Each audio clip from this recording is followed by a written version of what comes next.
I, John Baker, never imagined that a single day could alter the course of my entire life. Yet, as I lay on the damp grass of the football field, my hip throbbing with a pain so intense it threatened to steal my consciousness, I knew nothing would ever be the same. The roar of the crowd, once exhilarating, now seemed distant and muffled.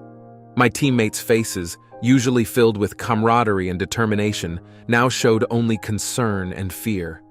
But in that moment, as the school's medical staff rushed onto the field, my thoughts were not of my injury, nor of the game we were surely losing. No, my mind was filled with images of Jane, her golden hair catching the sunlight, her laughter echoing in my ears. Jane, who was meant to be my date for the upcoming prom. Jane, who I had loved since we were children. If only I had known then that Jane would leave me that very day. If only I could have foreseen that my broken hip would be but the first of many wounds I would suffer. For in addition to a shattered bone, I was destined to endure a broken heart and spend the next 2 years of my life grappling with a demon far more insidious than physical pain, drug addiction. But I am getting ahead of myself. To truly understand the depths to which I would fall and the arduous climb back to redemption, one must first know the heights from which I plummeted. Jane Elliott was the undisputed queen of Willow Creek High School. Captain of the cheerleaders, she moved through the hallways like royalty, her coterie of admirers trailing in her wake. Her beauty was the stuff of legend, skin like porcelain, eyes as blue as a summer sky, and a figure that could make even the most confident of girls question their own allure. But Jane was more than just a pretty face. She possessed a quick wit and a charm that could disarm even the sternest of teachers. Her laughter was infectious, her smile radiant. When she entered a room, all eyes invariably turned to her, drawn by some magnetic force that seemed to emanate from her very being. And I, John Baker, was hopelessly, irrevocably in love with her. We had been friends since childhood, our houses mere steps apart on Maple Street. I had watched her grow from a gap-toothed girl with scraped knees to the vision of loveliness she had become. And as we grew, so did my feelings for her, blossoming from childish affection to something deeper, more profound. I was not without my own admirers, I must admit. As a star player on the school's American football team, I enjoyed a certain level of popularity. My athletic build, blonde hair, and what Jane often teasingly referred to as my charming smile, garnered attention from many of the girls at Willow Creek High. But for me, there was only Jane. Our relationship was complex. To the outside world, we appeared the perfect couple, the football star and the head cheerleader. We attended parties together, studied together, and spent countless hours in each other's company. Jane treated me with an affection that went beyond mere friendship, her touches lingering, her gaze often meeting mine with an intensity that made my heart race. Yet for all her apparent fondness for me, there was always a part of Jane that remained elusive.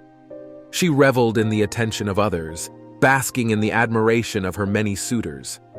While I longed for a deeper connection, Jane seemed content with our ambiguous relationship, neither committing fully nor pushing me away. I convinced myself that this was enough. To be in Jane's orbit, to be the one she turned to for comfort and companionship, surely that was better than not having her in my life at all. And so I contented myself with stolen moments and meaningful glances, always hoping that one day Jane would realize that what she saw was right in front of her. As the days leading up to the prom approached, a palpable excitement filled the halls of Willow Creek High. For Jane, this was to be her crowning moment. She had been nominated for prom queen, a title that seemed all but assured given her popularity. And I, as her presumptive date, would stand beside her as she received her crown. The thought filled me with both elation and trepidation. Perhaps, I mused, this would be the moment when our relationship would finally crystallize into something more defined. Perhaps, as we danced beneath the twinkling lights of the decorated gymnasium, Jane would look into my eyes and see what had been there all along. But fate, it seemed, had other plans. The day of the fateful football game dawned bright and clear. As I donned my uniform, I felt a strange sense of foreboding. Jane had been distant lately, her smiles not quite reaching her eyes, her laughter a touch too forced. I tried to shake off my unease, focusing instead on the game ahead. As I stepped onto the field, my eyes instinctively sought Jane among the cheerleaders. She was there, of course, her golden hair gleaming in the sunlight, her uniform accentuating every curve. Our eyes met for a brief moment, and I saw something in her gaze that I couldn't quite decipher. Was it guilt? Regret? Before I could ponder it further, the whistle blew, and the game began. Little did I know that this would be the last time I would see Jane as I knew her. Little did I know that as I played what was to be my final game, forces were already in motion that would tear my world apart. Little did I know that the pain I was about to endure on the field was but a prelude to the agony that awaited me. For Jane, my Jane, had already made her choice, and I was not it. The roar of the crowd faded into a dull hum as I focused on the game before me. The crisp autumn air filled my lungs, and the familiar scent of grass and sweat permeated my senses. This was where I belonged, where I felt most alive, or so I thought. As I crouched into position, waiting for the snap, I caught a glimpse of Jane on the sidelines. Her pom-poms flashed in the sunlight as she led the crowd in a cheer. For a fleeting moment, our eyes met, and I felt that familiar flutter in my chest. But there was something different in her gaze, a distance that hadn't been there before. I shook off the unease and turned my attention back to the game. The ball was snapped, and I sprinted forward, my cleats digging into the turf. I dodged one defender, then another, my eyes fixed on the end zone. I was so close, just a few more yards. And then it happened. A crushing weight slammed into my side, and I felt a sickening pop in my hip. The world spun as I hit the ground, pain exploding through my body. The cheers of the crowd transformed into gasps and murmurs. As I lay there, the sky above me blurring in and out of focus, I heard the shrill whistle of the referee and the pounding of feet as my teammates rushed to my side. "Baker! John, can you hear me?" Coach Miller's concerned face swam into view. I tried to speak, but the pain was overwhelming. I managed a weak nod. "Don't move, son. The medics are on their way." As I was lifted onto a stretcher, my eyes searched for Jane. There she was, standing at the edge of the field, her face pale with shock. I wanted to call out to her, to tell her I was all right, but the words wouldn't come. The last thing I saw before they loaded me into the ambulance was Jane turning away, her golden hair catching the sunlight one last time. The next few hours passed in a blur of white walls, beeping machines, and concerned faces. X-rays confirmed what I had already suspected, a severe fracture to my hip. The doctor's words echoed in my ears. Surgery, metal plate, months of rehabilitation. But all I could think about was Jane. Where was she? Why hadn't she come to see me? As the nurses prepared me for surgery, I asked my parents to call her, to let her know what had happened. They exchanged a glance I couldn't quite interpret before nodding and stepping out of the room. As the anesthesia began to take effect, my last conscious thought was of Jane. I pictured her face, her smile, imagined her holding my hand as I drifted off to sleep. Little did I know that while I lay there dreaming of her, Jane was making a decision that would shatter my world far more completely than any physical injury ever could. I awoke to the sterile smell of hospital disinfectant and the soft beeping of monitors. As consciousness slowly returned, so did the pain, a dull throbbing in my hip that made me wince. But it wasn't the physical discomfort that occupied my thoughts. It was the absence of the one person I longed to see. "Jane?" I croaked, my throat dry and scratchy. My mother's face came into view, her eyes red-rimmed and tired. "Oh, John, you're awake. How are you feeling, sweetheart?" "Where's Jane?" I asked, ignoring her question. A shadow passed over my mother's face. She glanced at my father, who stood silently by the window, his back to us. "John," my mother began, her voice gentle. "Jane, she—" But before she could continue, the door opened, and Dr. Harrison walked in, clipboard in hand. "Ah, Mr. Baker, good to see you awake. How's the pain?" As the doctor checked my vitals and explained the details of the surgery, I found myself growing increasingly frustrated. Why wouldn't anyone tell me about Jane? Why wasn't she here? It wasn't until later that evening, when my parents had gone home and I was alone in the quiet of my hospital room, that I learned the truth. My phone, which had been silent all day, suddenly lit up with a message. It was from Jane. With trembling fingers, I opened it, hope and dread warring in my chest.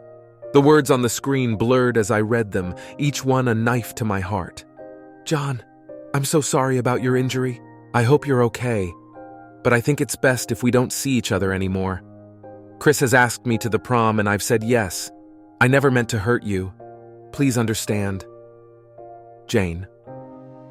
I read the message once, twice, 3 times, unable to comprehend the words before me. Chris? Chris Johnson? The arrogant, rich kid who'd been trying to steal Jane away for months? How could she do this? How could she leave me when I needed her most? In that moment, as I lay there in that sterile hospital room, my body broken and my heart shattered, something inside me changed. The pain of my physical injury paled in comparison to the agony of Jane's betrayal. I felt a coldness seep into my veins, replacing the warmth that thoughts of Jane had always brought. I wanted to scream, to rage against the unfairness of it all, but instead, I found myself reaching for the morphine pump beside my bed. As I pressed the button, feeling the drug flow into my system, I welcomed the numbness it brought. It dulled not just the pain in my hip, but the ache in my chest where my heart used to be. Little did I know that this moment, this single press of a button, would be the first step down a dark and treacherous path. A path that would lead me to the brink of destruction and change the course of my life forever. As I drifted off into a drug-induced sleep, Jane's words echoed in my mind. "I never meant to hurt you." But hurt me she had, in ways she could never comprehend. And as the darkness of sleep claimed me, I made a silent vow. I would never let anyone hurt me like this again. Never. The weeks following my injury passed in a haze of pain, both physical and emotional. The hospital became my world, its white walls closing in around me like a prison. I underwent surgery to repair my shattered hip, emerging with a metal plate and a prognosis that shattered my dreams as thoroughly as the injury had shattered my bone. "You'll walk again, John," Dr. Harrison had said, his voice carefully neutral, "but I'm afraid your football career is over." Those words should have devastated me. They should have been the final blow in what had already been a catastrophic turn of events. But I found myself oddly numb to the news. In the wake of Jane's betrayal, nothing else seemed to matter. I threw myself into physical therapy with a grim determination, pushing myself to the point of exhaustion each day. The pain was excruciating, but I welcomed it. It was a distraction from the constant ache in my chest, the hollow feeling that had taken up residence where my heart used to be. My parents visited daily, their faces etched with concern. They tried to engage me in conversation, to lift my spirits, but I remained withdrawn. I couldn't bear to see the pity in their eyes, couldn't stand to hear their reassurances that everything would be all right. How could anything ever be all right again? It was during one of these therapy sessions that I first saw him, Chris Johnson. He was there visiting his grandfather, who was recovering from a minor stroke. Our eyes met across the room, and for a moment time seemed to stand still. Chris was everything I was not. Tall, dark-haired, with a chiseled jaw and an air of easy confidence that came from a life of privilege. He was born into wealth, unlike his peers who had to work for everything they had. From expensive toys as a child to the luxury sports car he now drove, Chris had it all. As he approached me, I braced myself for mockery or gloating, but to my surprise, his face showed only concern. "Baker," he said, nodding in greeting. "Heard about what happened. Tough break, man." I wanted to hate him. I wanted to lash out, to blame him for taking Jane away from me. But as I looked at him, I realized that my anger wasn't directed at Chris. It was directed at Jane, at myself, at the cruel twist of fate that had brought me to this point. "Yeah," I replied, my voice hoarse from disuse. "Tough break." We stood there in awkward silence for a moment before Chris spoke again. "Listen, about Jane." I held up a hand, cutting him off. "Don't," I said. "Just don't." He nodded, understanding in his eyes. "Take care of yourself, Baker," he said, before turning and walking away. As I watched him go, I felt a strange mix of emotions: anger, jealousy, resignation, and beneath it all, a growing sense of emptiness that threatened to consume me. The day I was finally released from the hospital should have been a joyous occasion.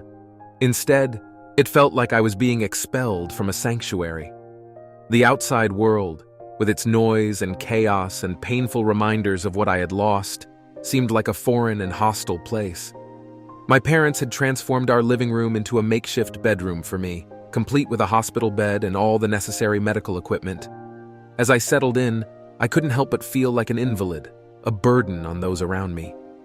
The first few days at home were a blur of visitors: relatives, neighbors, former teammates.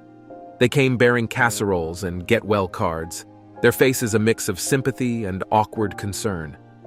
I endured their presence as best I could, forcing smiles and mumbling thanks, all the while counting the minutes until they would leave. It was on the third day that Mrs. Elliott, Jane's mother, came to visit. She bustled into the room, her face a mask of cheerful concern that didn't quite reach her eyes. "Oh, John," she cooed, patting my hand. "How are you feeling, dear? We've all been so worried about you." I wanted to laugh at the absurdity of it all. Worried? If they had been so worried, where was Jane? But I swallowed my bitterness and managed a weak smile. "I'm doing better, Mrs. Elliott. Thank you for asking." She prattled on about the community's concern, about how everyone was pulling for me, but I barely heard her words. My eyes were fixed on the charm bracelet on her wrist, the one I had helped Jane pick out for her mother's birthday last year. The sight of it sent a fresh wave of pain through me. As Mrs. Elliott prepared to leave, she hesitated at the door. "John," she said, her voice softer now, "I know things are difficult right now, but Jane, she never meant to hurt you." I closed my eyes, fighting back the surge of anger and hurt that threatened to overwhelm me. "Please," I said, my voice barely above a whisper, "just go." After she left, I lay there in the silence of the empty house, staring at the ceiling. The pain medication the hospital had prescribed sat untouched on my bedside table. I had been avoiding taking it, not wanting to dull my senses any more than they already were. But now, as the weight of everything pressed down on me, I found myself reaching for the bottle. As the pills dissolved on my tongue, I felt a sense of relief wash over me. The pain in my hip receded, and with it, the ache in my chest seemed to lessen. For the first time in weeks, I felt okay. It was a dangerous realization. The days began to blur together, marked only by the times I took my medication. I found myself looking forward to those moments of chemical respite, counting down the hours until I could take my next dose. The world outside my window continued to turn, but I remained static, trapped in a haze of painkillers and regret. My parents, bless them, tried their best to pull me out of my funk. They encouraged me to start my schoolwork, to connect with friends, to focus on my recovery. But their words fell on deaf ears. I was adrift, lost in a sea of my own making, and I had no desire to find my way back to shore. It was during one of these drug-induced hazes that I first saw the news about the prom. There, on the local news channel, were Jane and Chris, crowned as prom king and queen. They looked perfect together, her golden beauty a perfect complement to his dark good looks. As the camera panned across their smiling faces, I felt something inside me break. I reached for my phone, my fingers moving of their own accord. Before I knew what I was doing, I had typed out a message to Jane. "Hope you're happy with your choice. Enjoy your perfect life with your perfect boyfriend." I guess I was never good enough for you, was I? I hit send before I could think better of it, then immediately regretted it. What was I doing? This wasn't me. I had never been the bitter, angry type, but the drugs coursing through my system had lowered my inhibitions, unleashing all the hurt and anger I had been bottling up. Jane's reply came almost immediately. "John, please don't do this. I'm sorry for how things turned out, but this isn't fair. You're better than this." Her words, meant to placate, only fueled my anger. Better than this? What did she know about who I was now? The John Baker she knew was gone, replaced by this hollow shell of a person. I threw my phone across the room, hearing it shatter against the wall. The noise brought my mother running, her face etched with worry. "John, what happened? Are you all right?" I couldn't bear to look at her, to see the concern in her eyes. "I'm fine," I mumbled. "Just leave me alone. Please." As she quietly closed the door behind her, I reached once again for the pill bottle. I knew I was taking too many, knew I was spiraling out of control, but in that moment I didn't care. All I wanted was to escape, to numb the pain that threatened to consume me. Little did I know that this moment, this decision to seek solace in chemicals rather than face my pain, would set me on a path that would nearly destroy me. The road to addiction is paved with moments like these, small decisions that seem inconsequential at the time, but which add up to a devastating whole. As I drifted off into another drug-induced sleep, I couldn't help but wonder, how had I gotten here? How had I gone from star athlete with a bright future to this broken, bitter shell of a person? And more importantly, how much further did I have to fall before I hit rock bottom? The answer, as I would soon discover, was much further than I could have ever imagined. As the weeks turned into months, my physical recovery progressed, but my emotional state continued to deteriorate. The initial prescription for painkillers had long since run out, as is typical for cases like mine. The doctors, following standard medical practice, had begun to wean me off the strong narcotics, transitioning to milder pain management techniques and physical therapy. But I wasn't ready to let go of the numbness the drugs provided. The thought of facing my new reality, a life without football, without Jane, without the future I had always imagined for myself, was too much to bear. And so I did something I never thought I was capable of. I lied. During my follow-up appointments, I exaggerated my pain levels, describing phantom aches and lingering discomfort that didn't truly exist. I became an actor, wincing at the slightest touch, limping more pronouncedly than necessary. I researched symptoms online, memorizing descriptions of chronic pain to make my performance more convincing. "Doctor," I would say, my voice carefully modulated to convey both pain and desperation. "The pain, it's not getting better. If anything, it's worse. I can barely sleep at night.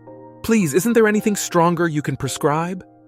Dr. Harrison would look at me with a mixture of concern and skepticism. "John," he'd say, his voice gentle but firm, "at this stage in your recovery, you shouldn't be experiencing that level of pain.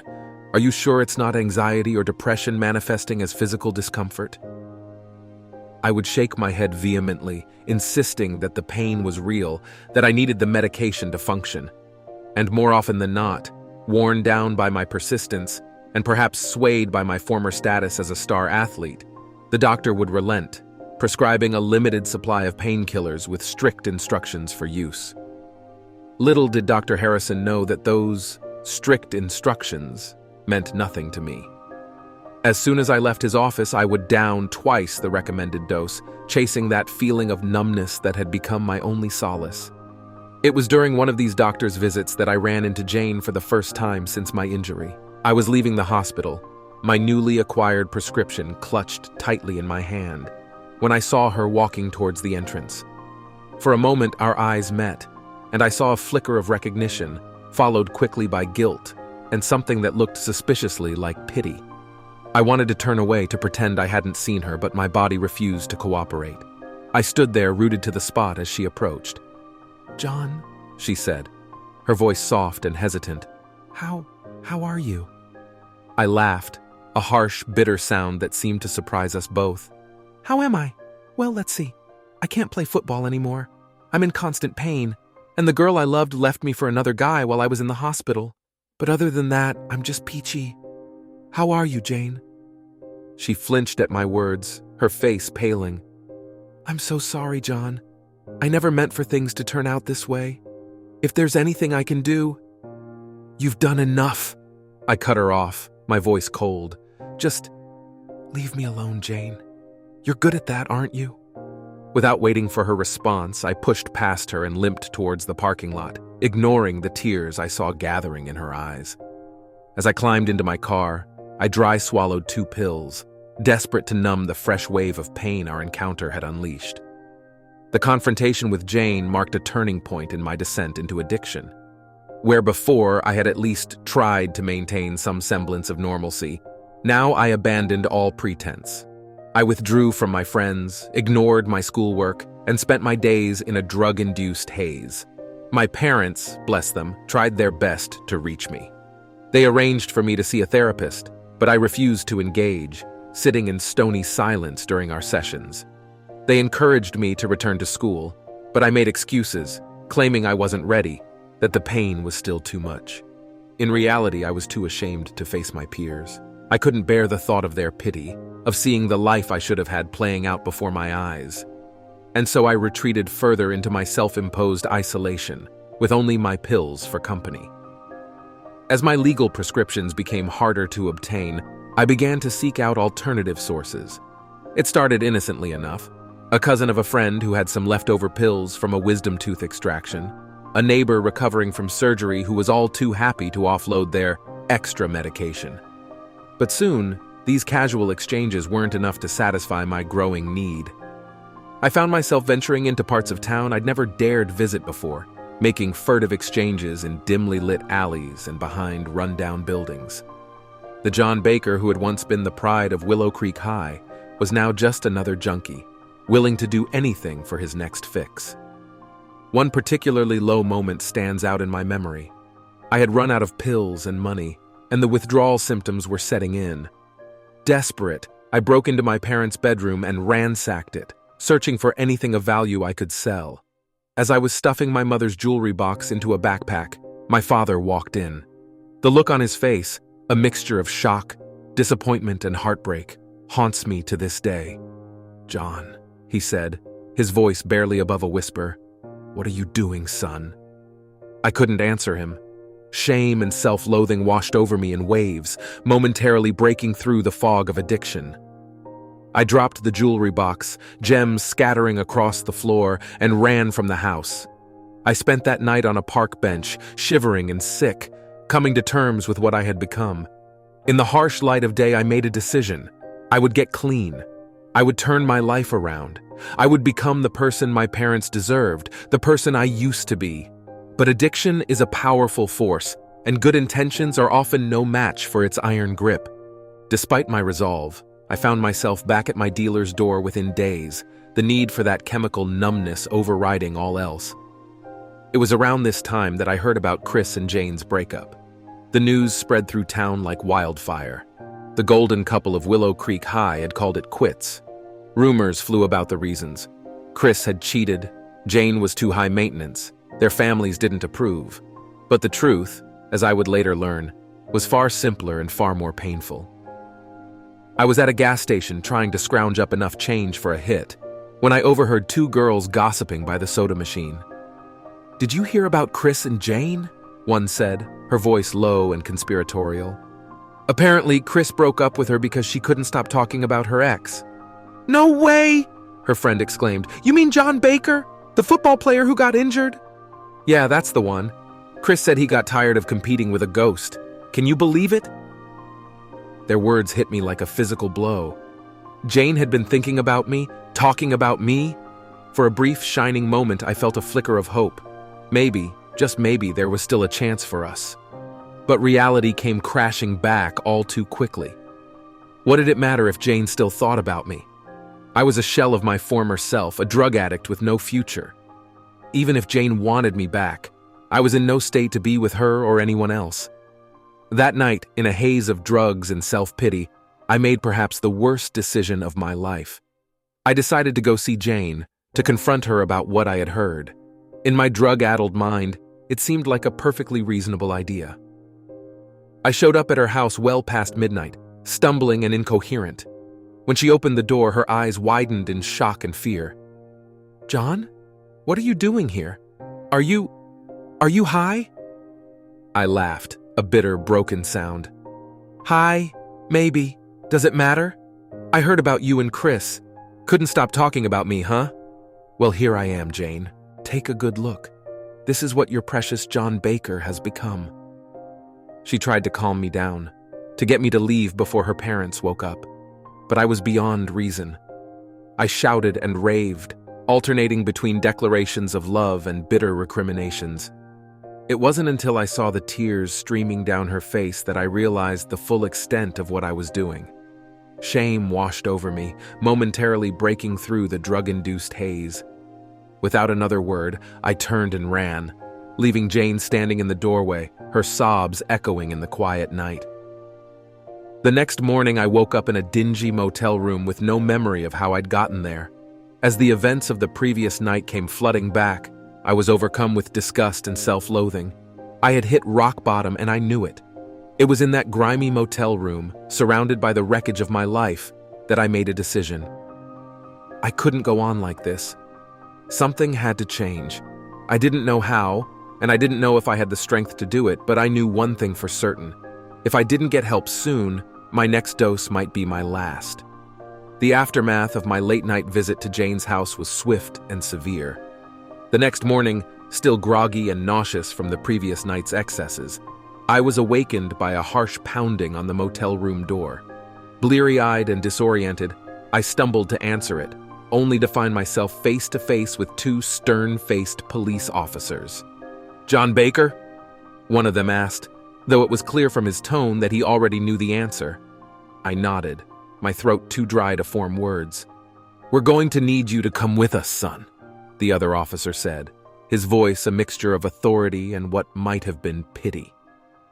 As they led me to the police car, I caught sight of my reflection in the window. I barely recognized the person staring back at me. Gaunt, disheveled, with dark circles under my eyes, and a pallor that spoke of months of self-neglect. In that moment, I realized just how far I had fallen. The ride to the police station was a blur. I vaguely remember the officers reading me my rights, mentioning something about disturbing the peace and possible drug charges. But it wasn't until I was sitting in the stark interrogation room, fluorescent lights buzzing overhead, that the full weight of my situation truly hit me. "Mr. Baker," the detective said, his voice cutting through my fog of fear and withdrawal, "do you understand why you're here?" I nodded mutely. "We received a complaint from the Elliott family about your behavior last night. Breaking and entering, harassment, public intoxication. These are serious charges, son." I wanted to protest, to explain that I hadn't broken in, that Jane had opened the door, but the words stuck in my throat. What defense could I possibly offer? I had shown up at my ex-girlfriend's house in the middle of the night, high out of my mind, and caused a scene. There was no justifying that. "Furthermore," the detective continued, his eyes boring into mine, "we have reason to believe you're in possession of illegal narcotics. Care to tell me about that?" My heart raced. I could feel the small bag of pills burning a hole in my pocket. How had they known? Had Jane told them? Or was it just a lucky guess based on my appearance? I don't... I stammered, but the detective cut me off. "Listen, John, I knew your father back in high school. He was a good man, still is. I hate to see his son mixed up in something like this. So I'm going to give you a choice." He leaned forward, his voice lowering. "You can either face these charges, likely end up with a record that'll follow you for the rest of your life, or you can agree to enter a rehabilitation program. It's a tough 6-month program, but if you complete it successfully, we'll drop the charges. What do you say?" I stared at him, scarcely able to believe what I was hearing. Was this real? Was he really offering me a way out? "Why?" I managed to croak out. "Why would you do this for me?" The detective's face softened slightly. "Because I remember the John Baker who used to light up the football field every Friday night. I remember the kid with the bright future ahead of him. And I'd like to think that kid is still in there somewhere under all this mess. So what's it going to be, John? Jail or rehab?" In that moment, faced with the stark reality of my choices, I felt a clarity I hadn't experienced in months. The fog of addiction lifted, if only for a moment, and I saw the two paths laid out before me with perfect clarity. One led to a continued spiral of addiction and self-destruction.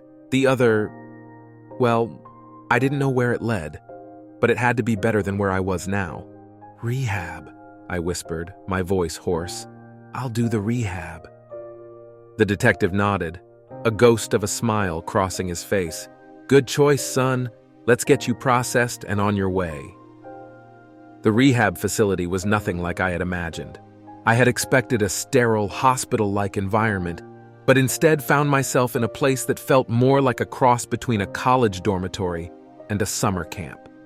The grounds were sprawling and green, dotted with modern buildings and walking paths.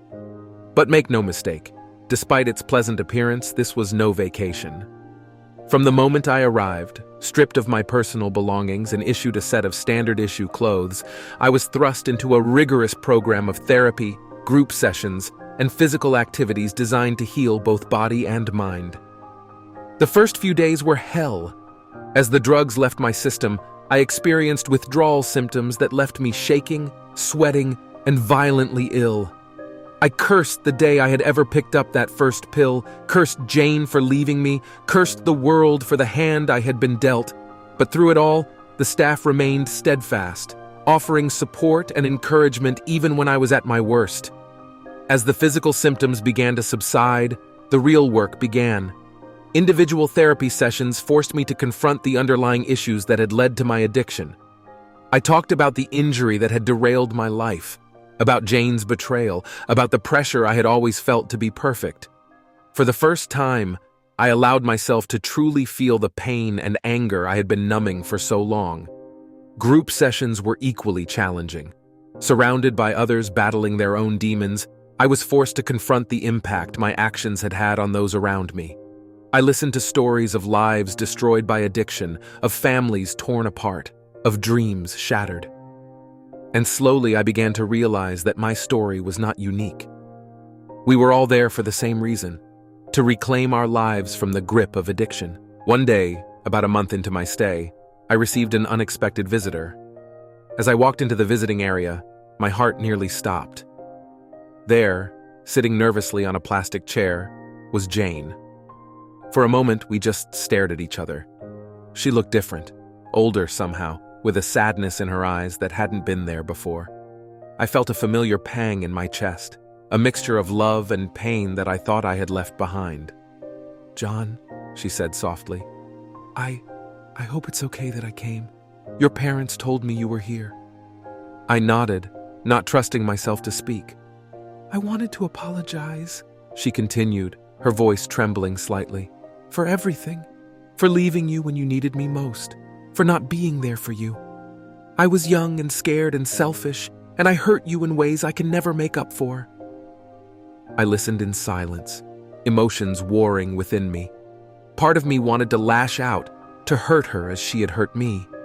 But another part, a part that was growing stronger every day in rehab, recognized the courage it must have taken for her to come here. "I'm not asking for forgiveness," Jane said, her eyes meeting mine. "I just wanted you to know that I'm sorry, and that I hope you find the happiness you deserve." As she stood to leave, I finally found my voice. "Jane," I called out, causing her to turn back.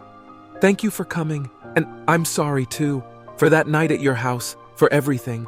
I hope you find happiness too." She gave me a small, sad smile before walking away. As I watched her go, I felt something shift inside me.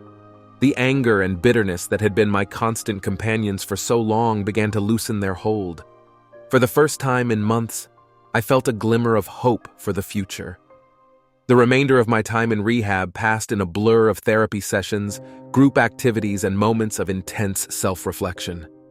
I worked hard, pushing myself to confront my demons and develop healthier coping mechanisms. Slowly but surely, I began to rediscover the person I used to be. Not the star athlete with the perfect life, but the core of who I was beneath all that.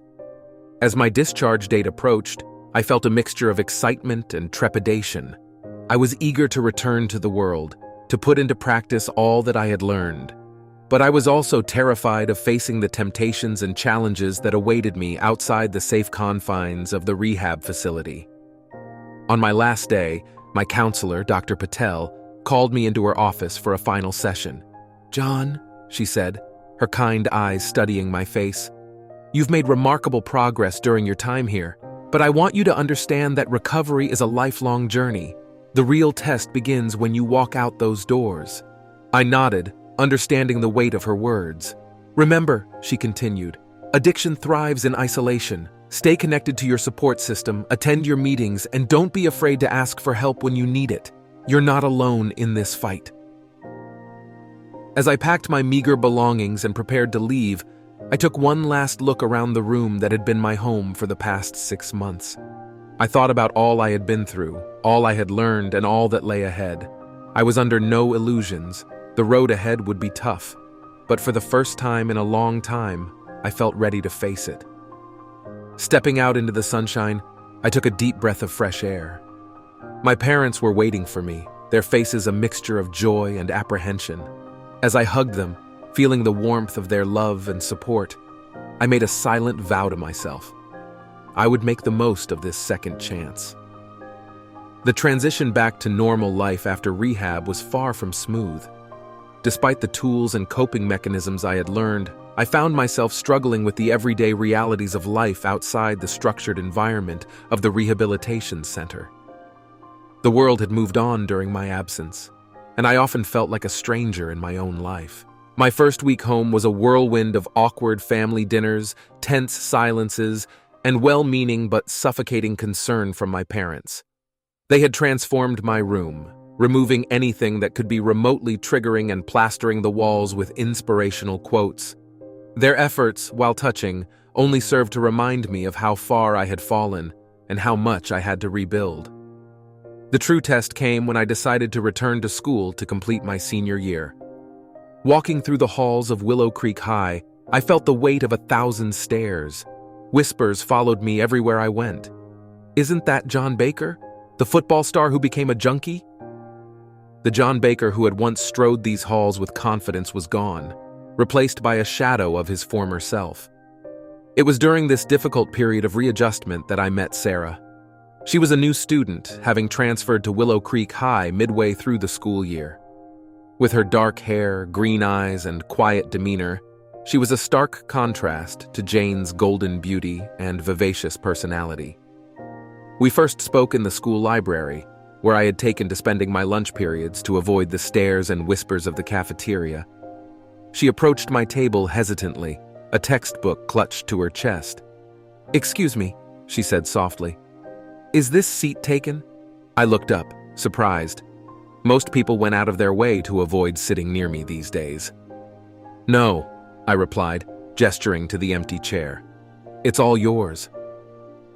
As she sat down, I noticed a small pin on her backpack, a symbol I recognized from my time in rehab. It was the logo of a support group for family members of addicts. My heart skipped a beat. Could it be possible that this girl understood what I had been through? We sat in companionable silence for a while, each absorbed in our own work. But as the lunch period neared its end, Sarah spoke again. "You're John Baker, aren't you?" she asked, her voice free of the judgment I had come to expect. I nodded warily, waiting for the usual pitying looks or awkward attempts to change the subject. But Sarah surprised me. "I heard about what happened to you," she said. "My brother, he went through something similar. It's not an easy road, but I'm glad you're back." In that moment, I felt a connection I hadn't experienced in months. Here was someone who didn't see me as a cautionary tale or a failed hero, but as a person fighting a difficult battle. "Thanks," I said, my voice thick with emotion. That means a lot." As we packed up our books, Sarah hesitated. "Listen," she said, "there's a support group that meets at the community center on Thursday evenings. For people in recovery and their families. Would you maybe want to come with me sometime?" I found myself nodding before I even realized what I was doing. "Yeah," I said, a small smile tugging at the corners of my mouth. "I'd like that." That chance encounter in the library marked the beginning of a new chapter in my life. Sarah and I began spending more time together, first at the support group meetings, then studying in the library, and eventually hanging out outside of school. Unlike my relationship with Jane, which had been built on the superficial foundation of high school popularity and shared status, my connection with Sarah was deeper, more genuine. We bonded over our shared experiences with addiction, Me as a recovering addict, her as the sister of one. We talked about our fears, our hopes, our struggles. For the first time in my life, I felt truly seen and understood. As the weeks turned into months, I found myself falling for Sarah. It wasn't the passionate, all-consuming infatuation I had felt for Jane.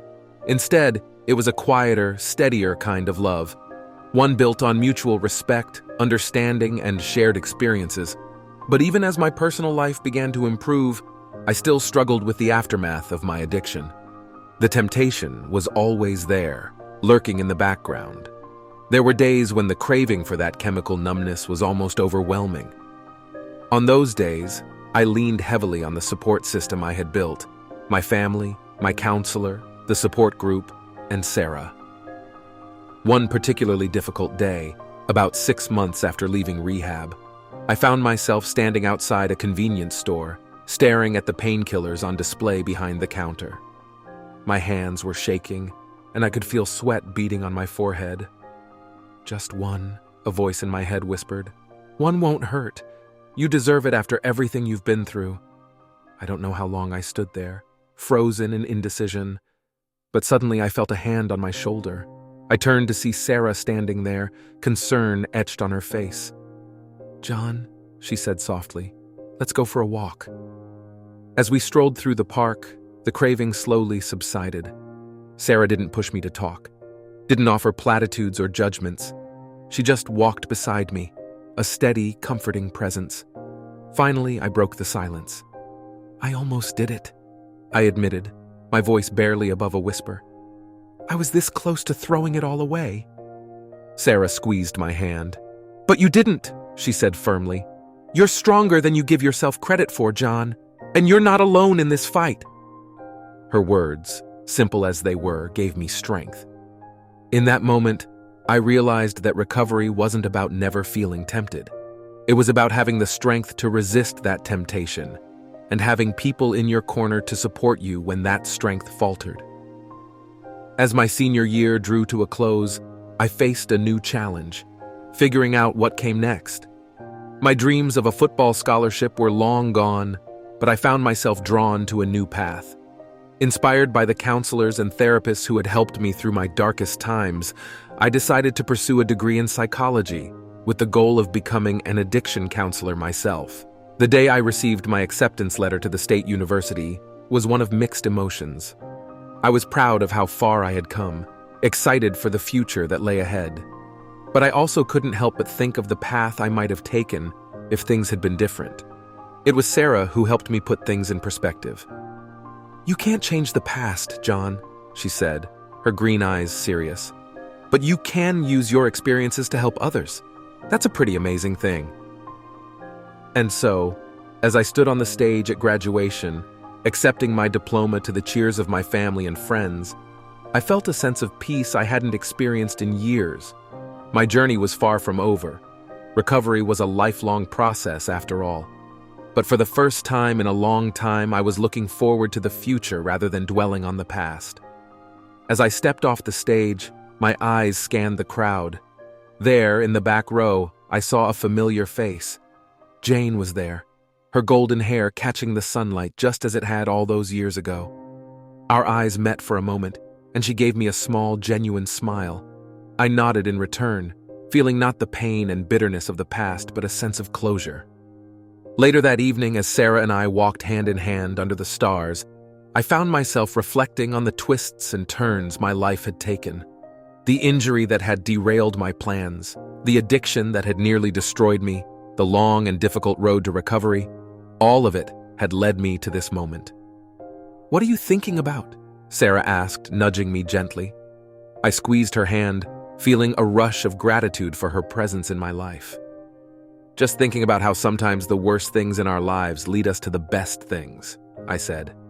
She smiled up at me, understanding in her eyes. "So what now?" she asked. I took a deep breath, feeling the weight of the future stretching out before us. "Now," I said, "we keep moving forward, one day at a time." As we walked on, I felt a sense of hope and possibility that I hadn't experienced in years. The road ahead wouldn't be easy. Recovery never is. There would be challenges, setbacks, moments of doubt. But I wasn't facing them alone anymore. I had lost much along the way: my athletic career, my first love, my innocence. But I had gained something too. I had gained a deeper understanding of myself, a purpose, and a love that was built on a foundation of mutual support and understanding. The John Baker who had once been the star quarterback, who had dreamed of touchdowns and trophies, was gone. In his place stood a different John Baker, one who had faced his demons, who had fallen and gotten back up again, who was determined to use his experiences to help others. As I looked at Sarah, at the future stretching out before us, I realized that this new John Baker was someone I could be proud of, someone who, despite everything, had found his way back to hope. And so, dear reader, I leave you with this thought. No matter how dark the night, how deep the pit, there is always hope. Recovery is possible. It's not easy, and it's not a straight path. But with perseverance, support, and love, it is possible to rebuild a life shattered by addiction. My name is John Baker, and this is my story. A story of loss, of struggle, of redemption. A story that, I hope, might offer a glimmer of hope to someone else facing their own battles. Because in the end, isn't that what we're all searching for? Hope, and the courage to keep moving forward, one day at a time.